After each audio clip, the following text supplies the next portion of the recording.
Welcome to JMS. आज की इस वीडियो में हम डिस्कस करने वाले हैं क्लास 10th के चैप्टर 12th का इलेक्ट्रिसिटी पार्ट में जो पार्ट 2 है उसमें हम डिस्कस करेंगे सर्किट डायग्राम। जब भी हम कोई सर्किट डायग्राम बनाते हैं, इलेक्ट्रिसिटी के जो सर्किट डायग्राम है वो 2 टाइप के होते हैं। मैंने आपको हमारी जो पिछली वीडियो है उसके अंदर बताया था कि सर्किट डायग्राम है वो 2 टाइप के होते हैं। अगर आपने वो वीडियो नहीं देखी है तो मैं आपके इस वीडियो के डिस्क्रिप्शन में उसका लिंक दे दूंगा। ठीक है, तो सर्किट डायग्राम 2 टाइप के होते हैं, open and close. Circuit diagram बनाते समय हमें कुछ एक बातों का ध्यान रखना है। ठीक है, हम क्या करते हैं, यूं सीधा सा सर्किट डायग्राम बना लेते हैं, यहाँ पे हम बल्ब कनेक्ट कर देते हैं इस तरीके से। But this is not a completed circuit diagram. एक सर्किट डायग्राम में क्या क्या चीजें होती हैं, बल्ब, बैटरी, ठीक है, फिर इसके अलावा की, एमीटर, वोल्ट मीटर, ये चीजें लगभग एक सर्किट डायग्राम में कॉमनली मिलती हैं। ठीक है, एक सर्किट डायग्राम में हमें ये चीजें बनानी ही पड़ेंगी। अगर हम एक सर्किट डायग्राम को बना रहे हैं तो हमारे लिए ये चीजें कॉमन है। फॉर एग्जाम्पल, अगर मैं एक सर्किट डायग्राम को ड्रॉ कर रहा हूँ, इसको अगेन ड्रॉ कर रहा हूँ, तो बल्ब है मेरे पास, बैटरी है। ठीक है, बैटरी, उसके बाद मेरे को क्या शो करना है, यहाँ पे की को शो करना है, तो ये की क्लोज टाइप की हो गई। एंड देन मेरे को यहाँ पे एमीटर शो करना है, तो मैं एमीटर को इस तरफ शो कर सकता हूँ, इस तरीके से। कई डायग्राम में हम वोल्ट मीटर भी बना सकते हैं, वोल्ट मीटर को नापने के लिए। सो डिफरेंट जो सर्किट डायग्राम है उनके अंदर हमें डिफरेंट थिंग्स देखने को मिलेगी। तो इनके साइन क्या होते हैं, की के, बल्ब के, एमीटर के, वोल्ट मीटर के, ये हमें डिफरेंट टाइप ऑफ साइन देखने हैं। तो इनके साइन क्या है। अब जैसे हम एक सेल बनाते हैं, इलेक्ट्रिक सेल है, इलेक्ट्रिक सेल का डायग्राम आ जाएगा कुछ इस तरीके से। ये एक इलेक्ट्रिक सेल है, इस जो लॉन्ग वाली साइड होगी वो पॉजिटिव आ जाएगी, एंड जो शॉर्ट वाली साइड होगी वो माइनस, नेगेटिव बोलते हैं। ठीक है, एक सेल जब हम बनाते हैं तो उसके 2 टर्मिनल हमें देखने को मिलते हैं। इस तरीके से एक सेल होता है, ठीक है, ये सेल, इसके हमें 2 टर्मिनल देखने को मिलते हैं।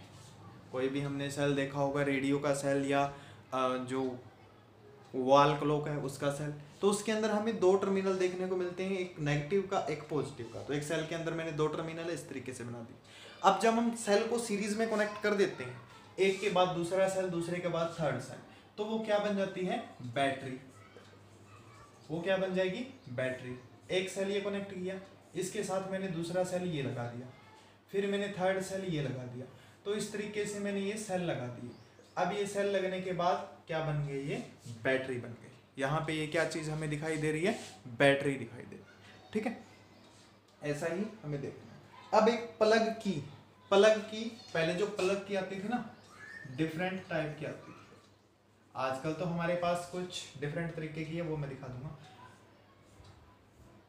पहले यूं होती थी ये प्लग की। ये कैसी प्लग की है, ये ओपन प्लग की। ठीक है, जब ये प्लग की ओपन है तो सर्किट के अंदर करंट नहीं, इलेक्ट्रिसिटी पास नहीं करेगी, क्योंकि पहले जो इस तरीके से लकड़ी से बनी हुई होती थी उसके अंदर लोहे का कुछ चीज डाला जाता था। यहाँ से लोहे की 2 वायर आपस में है, तो इसके अंदर लकड़ी के ऊपर लगी हुई लोहे की कोई चीज डाली जाती थी। जब ये की बंद हो जाएगी तो सर्किट फ्लो करेगा। ठीक है, सर्किट के अंदर करंट फ्लो करेगा।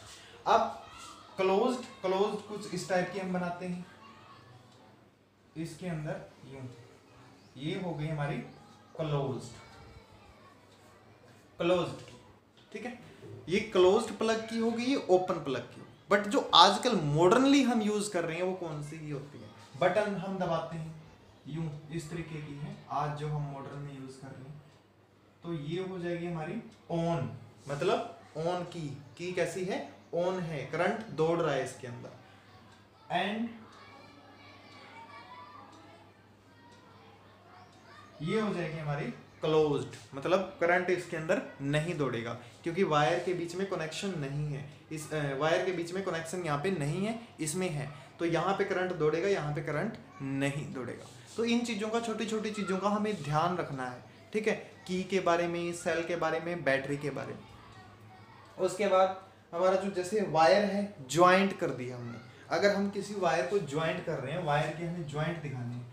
अब मैं यहाँ पे एक वायर यहाँ से टी पॉइंट से लाके इसके साथ ज्वाइंट कर रहा हूँ, तो यहाँ पे मेरे को ये ज्वाइंट दिखाना पड़ेगा, ज्वाइंट, वायर का ज्वाइंट, ठीक है, यहाँ पे ये वायर का ज्वाइंट हो जाएगा। इसी तरीके से नेक्स्ट में हम देखते हैं, एक वायर दूसरी वायर के ऊपर से क्रॉस कर रही है।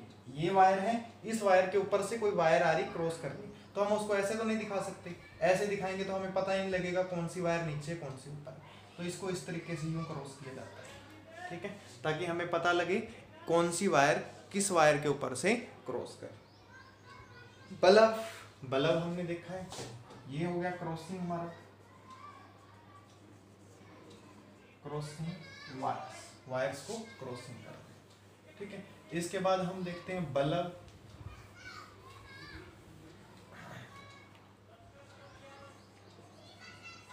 बल्ब। अब बल्ब कैसा होगा, इस तरीके से हम बल्ब को बना सकते हैं, ठीक है। ये हमारा हो जाएगा बल्ब, बल्ब का सर्किट डायग्राम। रजिस्टर, अगर हम किसी रजिस्टर को लगाते हैं, रजिस्टर कोई भी मोटर, ठीक है, तो इसका डायग्राम कुछ इस तरीके का हो जाएगा, ये हमारा रजिस्टर हो जाएगा, ठीक है। रियोस्टेट बोलते हैं जिसको हम, या फिर वेरिएबल रेजिस्टेंस, रियोस्टेट, रियोस्टेट। अगर हम रियोस्टेट को लगा रहे हैं तो इसका डायग्राम, रजिस्टर के ऊपर से कोई भी एक वेरिएबल वायर निकाल दो, वो रियोस्टेट हो जाएगा, ठीक है, वो हमारा रियोस्टेट हो जाएगा। एमीटर एंड वोल्ट मीटर मैंने आपको पहले ही बता दिया था, एक बार फिर मैं बता देता हूँ। एमीटर इस तरीके से बनेगा, नेगेटिव ले सकते हो, इसको पॉजिटिव में ले सकते हो, ठीक है। वोल्ट मीटर, वोल्ट मीटर कुछ इस तरीके से बनेगा, इसको पॉजिटिव में ले सकते हो, इसको नेगेटिव में ले सकते हो। तो ये सारे सर्किट डायग्राम हैं, बहुत ही इम्पोर्टेंट है, हमें हर एक सर्किट डायग्राम के बारे में अच्छे से पता होना चाहिए, तभी हम एक सर्किट डायग्राम को क्लियरली बना सकते हैं, ठीक है। एक सर्किट डायग्राम को हम क्लियरली बना सकते हैं अगर हमें सर्किट डायग्राम के बारे में अच्छे से पता है। तो इसके बाद हमारा आ जाएगा ओम्स लॉ, उसकी हम जो डिस्कशन है वो करेंगे नेक्स्ट वीडियो में। तब तक आप देखते रहिए JMS।